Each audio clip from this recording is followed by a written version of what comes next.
चारों ओर फैले हुए हरे भरे देवदार के पेड़, उनकी पत्तियों से गुजरती ठंडी हवा की सरसराहट और दूर कहीं झरने की हल्की सी आवाज। सुबह की धूप जब बादलों के बीच से झांकती तो पूरा शहर सुनहरे धुएं में डूब जाता।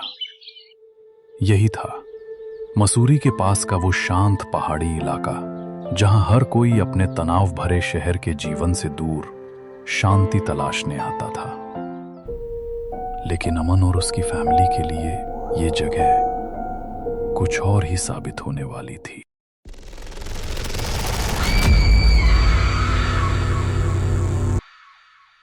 अमन शर्मा, जो कि एक सरकारी कर्मचारी है, उसको अचानक ट्रांसफर ऑर्डर मिला। आपकी नई पोस्टिंग मसूरी हिल्स डिवीजन में की जाती है। शहर की भीड़ और ट्रैफिक से परेशान अमन के लिए यह खबर किसी राहत से कम नहीं थी। उसकी पत्नी नैना और 6 साल की बेटी रिया भी उत्साहित थीं। पापा, क्या वहां बर्फ गिरती है? रिया ने मासूमियत से पूछा। अमन मुस्कुराया। हाँ बेटा, वहां बर्फ भी गिरती है और बादल घर के अंदर तक आते हैं। तीनों ने अपने जरूरी सामान पैक किया और 1 महीने बाद पहाड़ों की तरफ रवाना हो गए। हवा में ठंडक थी, रास्तों के किनारे झरने थे और धुंध के बीच से झांकती पतली सड़कें मानो किसी फिल्म के सीन जैसी लग रही थीं। मसूरी पहुंचकर अमन ने जल्दी से एक किराए का अपार्टमेंट खोजा। उसे शहर के एक पुराने इलाके में ओकवुड रेजिडेंसी नाम की बिल्डिंग मिली। ये बिल्डिंग पहाड़ी ढलान पर बनी थी, 3 मंजिला, और ऊपर से नीचे देखने पर पूरा घाटी का दृश्य दिखाई देता था। फ्लैट नंबर 302 खाली था। किराया भी ठीक था और जगह भी खूबसूरत। मकान मालिक, एक अधेड़ उम्र का आदमी, मिस्टर देसाई, हल्की मुस्कान के साथ बोले, बस ध्यान रखना, यहां रात में थोड़ा सन्नाटा ज्यादा होता है। पुरानी बिल्डिंग है ना? अमन ने मुस्कुराकर सिर हिलाया। कोई बात नहीं सर, हम शोरगुल से थक चुके हैं। उन्हें क्या पता था कि यह सन्नाटा महज शांति नहीं, एक खामोश खतरा था। शिफ्टिंग के दिन सब कुछ सामान्य लगा। बिजली, पानी सब सही। नैना ने घर सजाने में पूरा दिन निकाल दिया। रिया पूरे घर में भागती रही, खिड़कियों से झांकती हुई पहाड़ों को देखती रही। रात के करीब 10:30 जब बाहर हल्की बूंदाबांदी शुरू हुई, सब लोग सोने चले गए। अमन को नींद नहीं आ रही थी। उसने देखा कि दीवार पर टंगी पुरानी घड़ी 12 बजे बजा रही थी और तभी एक ठंडी हवा कमरे के अंदर आई। खिड़की बंद थी, पर फिर भी पर्दों ने अजीब सी हरकत की। अमन ने उठकर देखा, खिड़की के पास कोई नहीं था। वो वापस पलटा ही था कि लाइट्स एक झटके में चली गईं। नैना की नींद खुल गई। क्या हुआ? शायद बिजली चली गई है, मैं देखता हूं। अमन टॉर्च लेकर बाहर हॉल में गया। सब दरवाजे बंद थे, पर दीवार से किसी के चलने की हल्की आवाज आ रही थी। वो आवाज ऐसे थी जैसे किसी ने ऊंची हील्स में चलना शुरू किया हो। अमन ने दरवाजा खोला। गलियारा बिल्कुल सुनसान, बस कोनों में टिमटिमाती पुरानी लाइटें और नीचे की तरफ जाती सीढ़ियां। अचानक पीछे से किसी ने बहुत धीरे से कहा, यहां कोई नहीं सोता रात को। अमन पलटकर देखने लगा, लेकिन वहां कोई नहीं था। टॉर्च की रोशनी दीवार पर घूमी और उसने देखा दीवार पर किसी ने लाल रंग से हाथों के निशान बनाए हुए थे। वो निशान सूखे खून जैसे लग रहे थे। अगले दिन सुबह नैना ने देखा कि रिया कमरे के कोने में किसी से बातें कर रही है। रिया, किससे बात कर रही हो बेटा? रिया ने मासूमियत से जवाब दिया, मम्मी, मेरी नई दोस्त से, उसका नाम आर्या है। आर्या? वो कौन?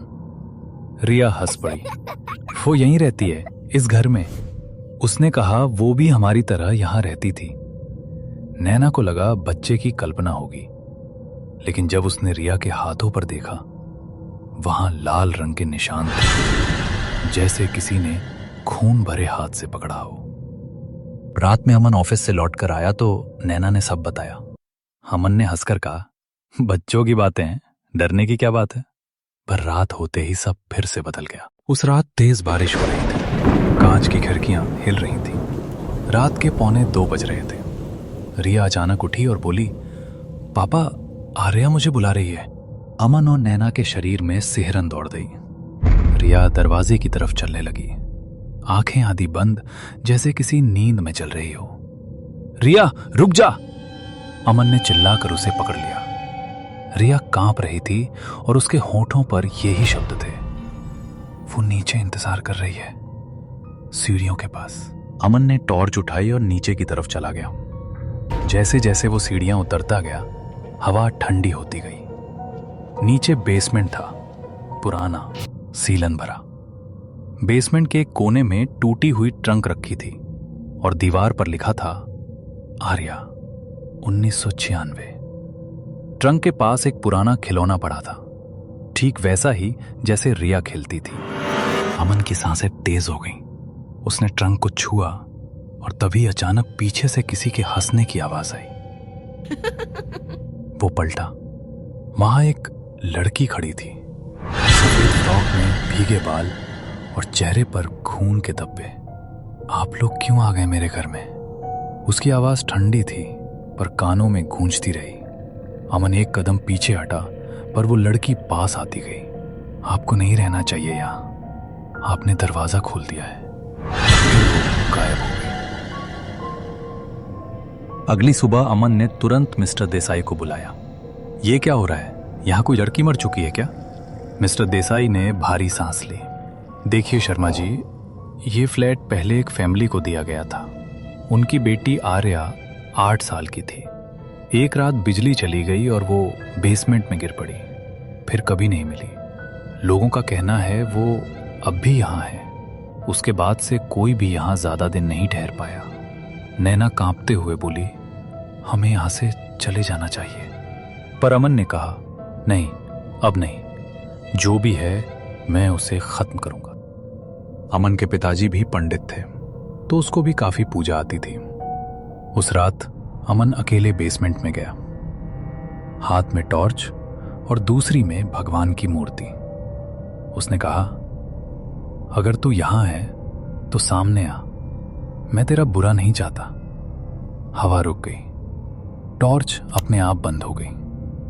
फिर अंधेरे में एक आवाज आई, वो लोग मुझे छोड़कर चले गए, मैं अकेली रह गई। अमन ने मन में कुछ मंत्र पढ़ा और कहा, तू अब आजाद है आर्या, तेरा कोई दोष नहीं था, जा शांति पा। एक तेज झोंके के साथ सब कुछ थम गया। दीवार पर लिखा नाम धीरे धीरे मिटने लगा। हवा में बस हल्की सी बच्चों की हंसी गूंजी और फिर सन्नाटा। अगली सुबह सब सामान्य था। रिया फिर से मुस्कुरा रही थी, नैना राहत में थी। अमन ने तय किया, हम अगले हफ्ते यहां से चले जाएंगे। शाम को जब वो सब बालकनी में बैठे थे, ठंडी हवा बह रही थी। रिया बोली, पापा, आर्या ने कहा अब वो खुश है, वो अब किसी और के घर जा रही है। अमन और नैना ने एक दूसरे को देखा और कुछ नहीं बोले। रात फिर आई। घड़ी ने 12 बजे का घंटा बजाया। ओकवुड रेजिडेंसी की तीसरी मंजिल पर फ्लैट नंबर 302 की खिड़की अपने आप खुली। पर्दों ने हल्का सा झटका खाया और दीवार पर हल्की रोशनी में एक शब्द उभर आया, धन्यवाद।